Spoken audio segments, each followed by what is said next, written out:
I've had one bad day. Hello guys and welcome back to another cold episode. On today's episode, we're taking a look at True Draco with the release of Masterpiece back into Yu-Gi-Oh! Master Duel. We're taking a look at True Draco with its full power once again released. Also, 3 diagram is absolutely insane. This was at 1 for quite some time, so there you go. But if you don't know, let me quickly explain what True Draco is. True Draco is an archetype that centers around utilizing spells and traps in order for them to tribute summon their monsters. So they have a bunch of powerful tribute summon monsters, and their spells and traps are the ways to get into those. Each one of their spells and traps have the same effect, where during the main phase, immediately after this effect resolves, tribute summon a True Draco or True King monster face up.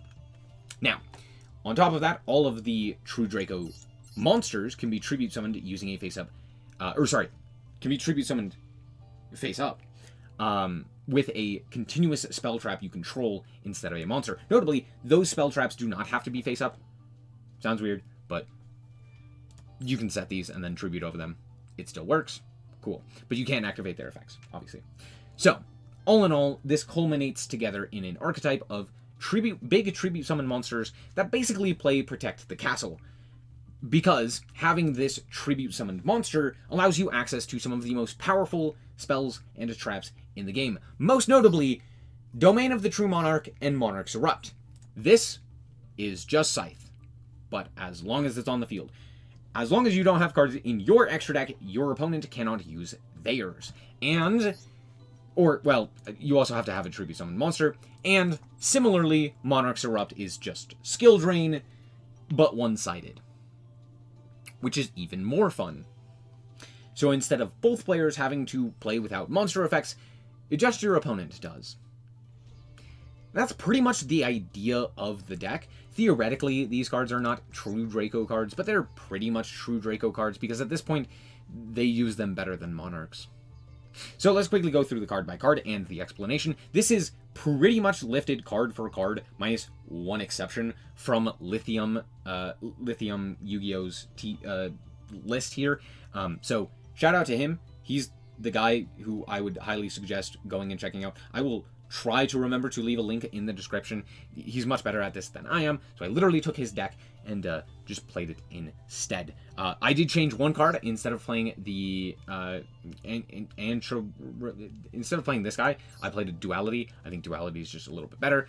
Realistically, not much changed. However, with that being said, I think there are a few things that I would change, which I'll talk about at the end of the video. Starting off with the True Dracos, we're playing 2 apiece of Majesty Maiden, which searches spells and traps. Not spells and traps, which searches monsters when your opponent activates an effect. Ignis Heat, as well, 2 apiece of this, which searches or activates continuous spells when your opponent activates a card or effect. And Dynamite Knight, we're playing 2 apiece of as well, which activates or searches traps. And then we are also running the 1 Masterpiece. We actually have a lot of access to Masterpiece, so only running 1 does make sense, given the fact that we are also playing Triple Diagram, which searches any of our True Draco cards. Any of them. So, spells, traps, monsters, doesn't matter. So, all in all, there you go. If you don't know what Masterpiece does, you 2 tributes to summon this guy, and it's unaffected by any of the types that you used to tribute summon it. And then on top of that, at quick effect speed, you can pop a card by banishing a continuous spell and trap. It's just Trident, but better, like significantly. So generally, you can make it unaffected by spells and monsters, tribute summon this guy, and then bada bing, bada boom, you have a big unaffected guy who's likely not going to be dealt with all that consistently. On top of that, you can also make him unaffected by spells and traps, and then have something like a Monarch's Erupt on the field, and then he's basically unaffected by everything, which is insane. Now, the way to get around him is having 3,000 attack, but that's where the second effect comes in, and you could just pop the thing that has 3,000 attack, and now you don't have to deal with it. Or they could maybe never summon it because of Domain, or Monarch's Erupt, or what have you. So that's the general idea. Moving on, this card just draws a card. You pen scale it, it draws a card, and then it special summons itself out, and then you have that for tribute fodder, which is pretty nice. We have Pot of Duality as well. We're also running a bunch of Monarch cards, 3 apiece of Pantheism, which is not a once per turn. Discard a card. Send a Monarch spell trap from your hand to the graveyard in order to draw a card. This includes itself. You can send itself. And then on top of that, you can banish it in order to add a Monarch. Well, your opponent adds a Monarch spell trap from your deck to your hand from 3 that you have chosen. So you reveal 3, they choose 1, and there you go. But yeah, this is an insane card, and everyone will ash it. I guarantee it. So start with this first. We're also playing 3 Domain, which locks the extra deck. We're also playing 3 Erupt, which locks the, it's Skill Drain, one-sided Skill Drain. We're also playing 3 Monarch Stormforth for helping going second, as well as just an additional name for the Pantheism. And that's pretty much it for the Monarchs. We're also running the Pot of Desires for additional draws. Then we are running 3 apiece of Diagram, which pops a card in order to search a true Draco. And yeah, that's pretty much it. Also, the first time each tribute summoned monster will be destroyed by battle. It's not, but that so very rarely comes up. Next up, we have the Heritage as well. We're playing 3 of this, which is both of the spells have the effect where if they are sent from spell and trap card zone to the grave, they destroy a spell and trap, or they can destroy a spell and trap.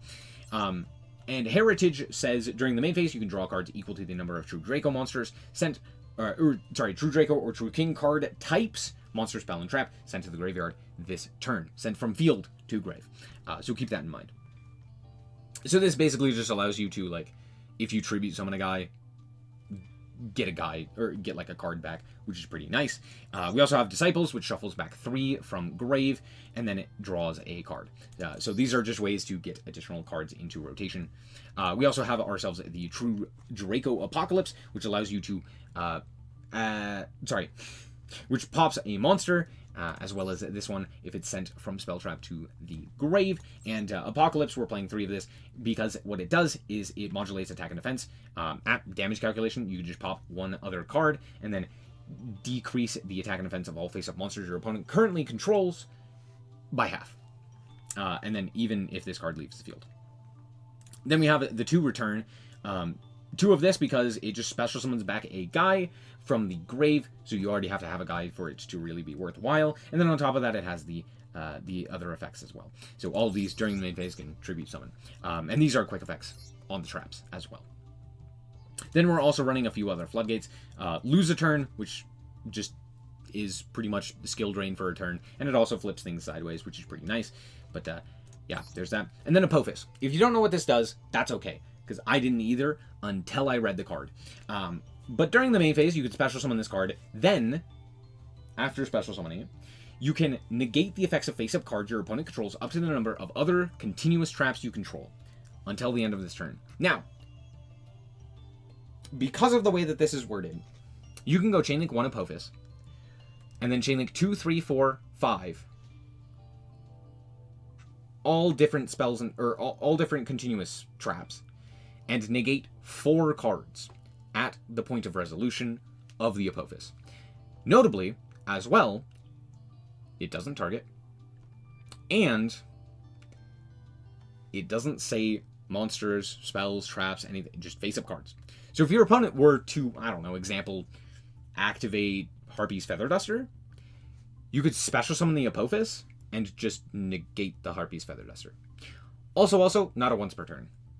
This card is incredible and is extremely powerful because of that effect. It is a continuous trap, or it's a continuous trap that also allows you access to a negate for, most notably, the cards that are going to be the most problematic for you, which is back row removal. So, yeah, it's pretty good. Play 3 of it. And that's it for the deck. There's no extra deck. Let's hop into the replays and show you how this deck performs. Alright, so here we are going second with a pretty decent hand, all things considered. As long as the Draconic Diagram does resolve, this hand is full combo.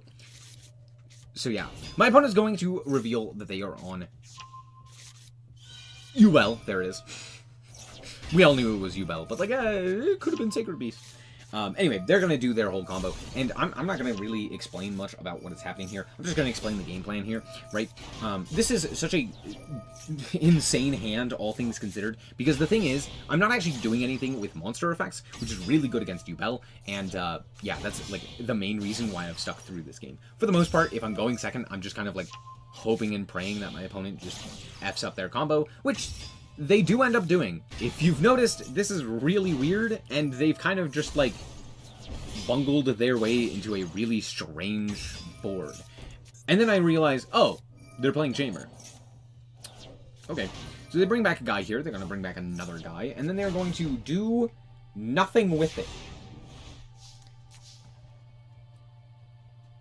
I regret to inform you, I was wrong about my opponent. They are a goofball and have no clue what they're doing.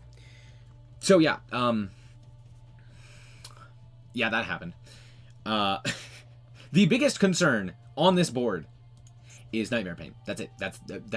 That is the only thing that I care about on this board. So, yeah, let's see what we can do here. We're going to start off with the Draconic Diagram and then activate its effect, to which my opponent will reborn a monster. Sure, I'm going to grab True Draco Heritage here, as well as popping the set Spell Trap, which happened to be an infant. I'm also going to draw an additional card with the True Draco Heritage. Now, I should have waited for this, honestly, because I knew I was going to do this, but I didn't. I should have just waited. However, it ended up being pretty decent for me because I just drew the additional tribute, and I didn't have to get rid of something that I maybe needed. I obviously needed the Monarch's Eruption and all of that stuff, so overall, not that bad of an idea. Here, I'm going to... I went to battle so that I didn't have to contend with the Nightmare Pain, and then just set 4 and passed. Set 3 and passed. My opponent's going to go and negate my Dynamite Knight. I'm not going to do that, or do anything there, because they're just going to negate, so... why do that? They're going to go for the Spirit of Ubel, to the which I will flip up my one-sided skill drain, and then watch as they squirm. And that's pretty much it. That's the whole thing. Now, I do end up going for the Apophis here. And I flip up the True Draco Apocalypse, just so that I have access to an additional negate, so we can negate both of these spells and traps. And then, because of the way that this works, all spells and traps in this card's column are negated, and this is still considered a trap. So because it was negated, it put itself back over here. So yeah, Imperm's interesting, but trap monsters are very funny. This is still technically a trap, so when it went over here, it got negated.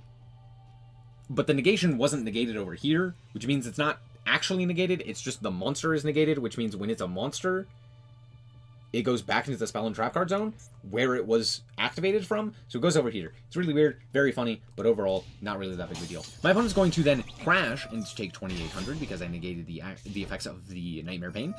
And then they're just going to pass the turn. Coolio. Let's see what we can do from here, which is pretty much nothing. There's not really a whole lot for me to do, just in general. But yeah, I pop a card and then my opponent just concedes. Good game.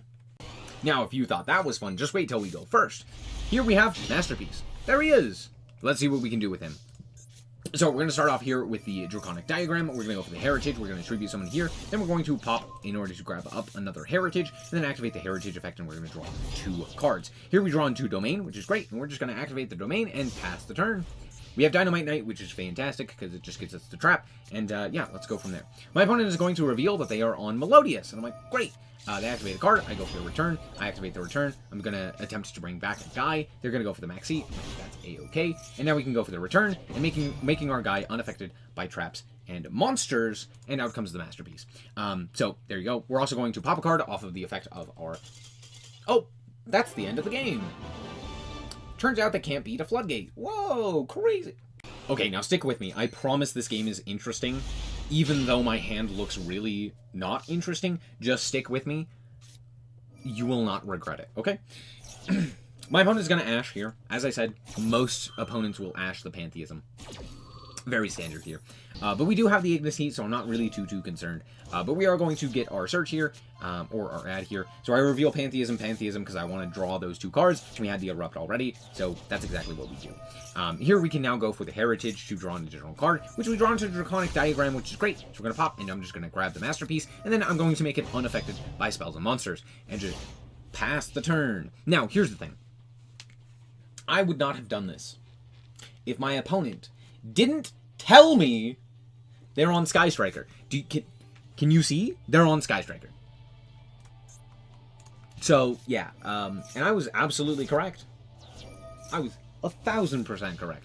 They're going to go to the combat phase and go for the evenly match, and I'm like, okay, sure, just keep the Masterpiece, I guess. And we're going to banish and pop another evenly match. Interesting. Okay, I guess they just didn't have anything. Here we're going to go for the Pantheism again, and I'm going to be like, cool, here's Monarchs Erupt, and Domain. You can choose. They elect to choose the Monarch Erupt. I'm like, okay, that's fine. I'm going to set 2, pass the turn. It's 2 really good cards, and then they go for the Rhoda, grab up Ray. Of course, we know it's Sky Striker. They had the 3rd evenly matched. Huh? Okay, that's all 3, baby! Alright.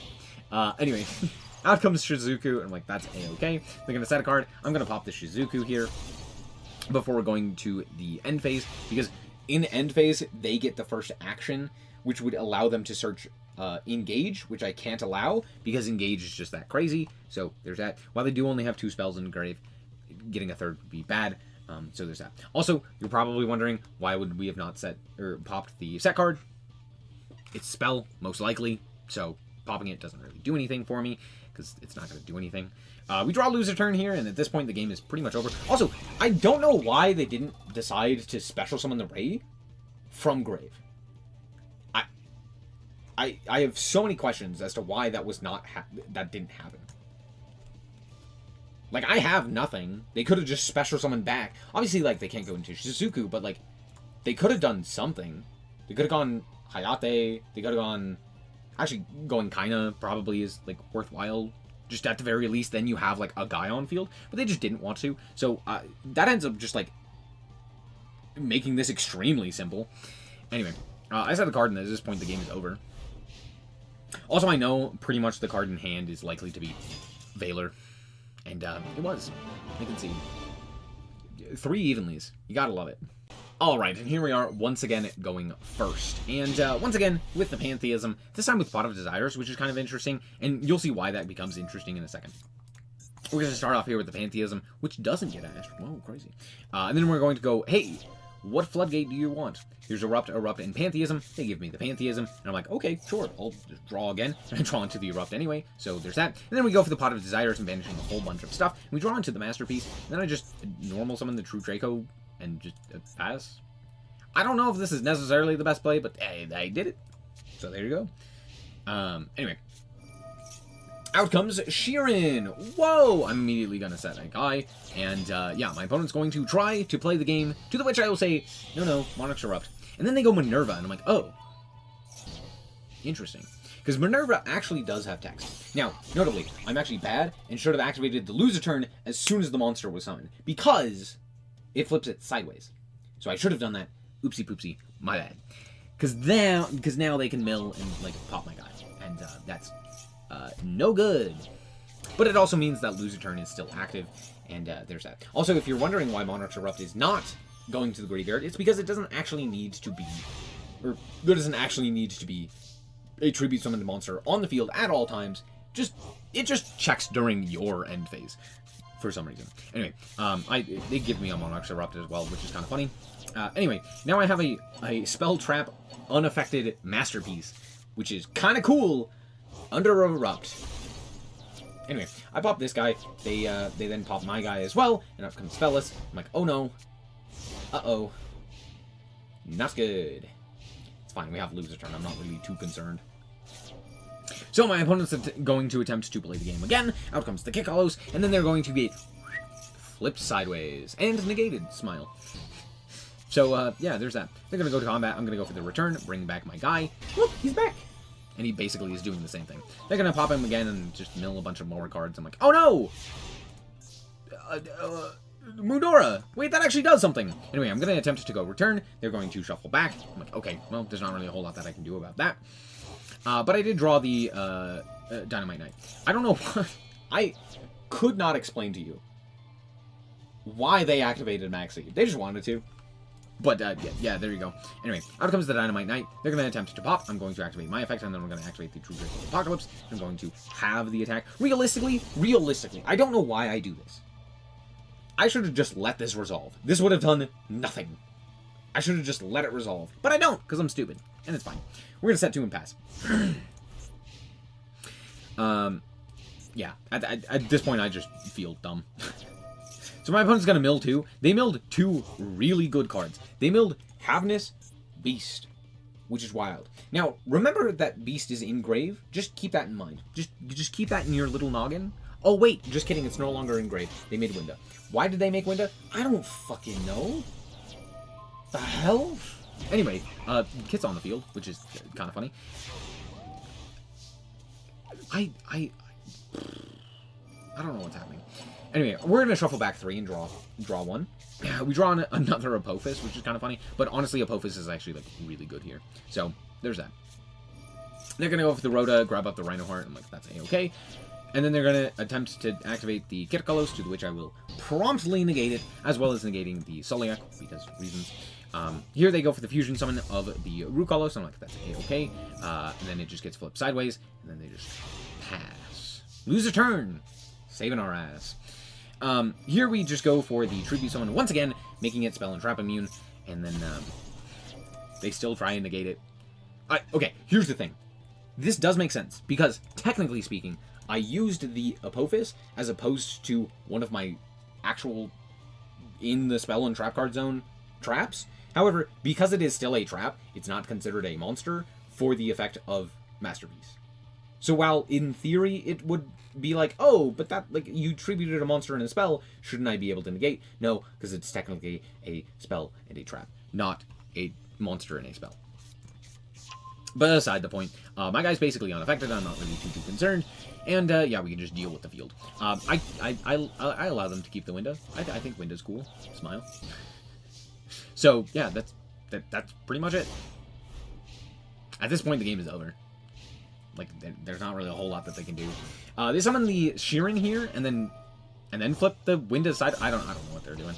I don't know what they're doing. They're literally floodgating themselves almost more than I am. I said almost.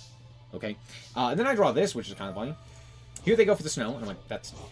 Again, it literally doesn't do anything, but at the very least, they banished their own window this time. They attempt to flip my card face down, and then realize that Lose a Turn is still in effect. What a great game. 10 out of 10. Alright, we're back with the deck, and honestly, this deck is... The way that I would describe this deck is it's very similar to when Flunder was first released, when it was played with the Barrier statue, and basically your whole game plan was, I'm going to summon the statue. Smile. That was it. Nowadays, that's not really what you do with Flunder, but early Flunder was very simple, very easy, and you didn't really have to think that much. What I ended up doing, when that Duelist Cup came around, where Flunder was a playable deck and was one of the best decks, I ended up grinding that Duelist Cup quite a bit, and I just did it by, like, putting a video on my second monitor and not really paying attention to what I was doing. And that's this deck. You don't really need to think all that much. You just kind of, like, do the basics of this deck, which is not exactly difficult to learn. You just do the bare minimum, and you, like, tribute summon a few guys, and then either it works or it doesn't, but also you don't really have to think all that much. It is an extremely simple, casual deck. I wouldn't necessarily say that it's fun, it's just kind of simple. And that's not bad. I'm not saying that it's bad. However, I do think some of the floodgates are extremely annoying and not fun to deal with. Most notably, Monarch's Erupt and Domain. I think these are just not fun cards to deal with. I think Lose a Turn, at the very least, is interesting and is a floodgate that, for the most part, is fine, right? The only problem with it is that, like... No, it's fine. I have no issues with Lose a Turn from both sides. I've played against it, and I'm like, yeah, that's fine. I think it's pretty fairly balanced. However, with that being said, Monarch's Erupt, Domain, not so much. Yeah, that's pretty much it. I will say, I think I would rather play the third Lose a Turn than something like Stormforth. On top of that, I think adding additional just consistency cards, like the additional Ansha, this guy, playing more of him, and potentially some other cards as well, instead of these three in particular, would be nice, just for the simple fact that, like, being able to... Yeah, these, like, never came up. However, playing, like, two, or maybe one of it, wouldn't be bad. So overall, not bad. But yeah, having 3 diagram is absolutely insane. It just provides so much consistency to this deck as well, which is very, very nice. And overall, it's a very simple deck. There's not really much to like about it or hate. And Masterpiece is not power crept. I genuinely do not think that this card in particular is power crept. I think the consistency of this deck is more so what's been power crept. This card is still absolutely insane, and anytime it hit the board, it just kind of won the game by itself. Like, I don't think I lost when this guy hit the field. I wish I was kidding. So, there you go. Anyway, thank you guys so much for watching, and remember to always stay frosty. Bye-bye. Shout out to the Frost Guard, my members. Thank you guys so much for the support, and I hope you enjoy the content.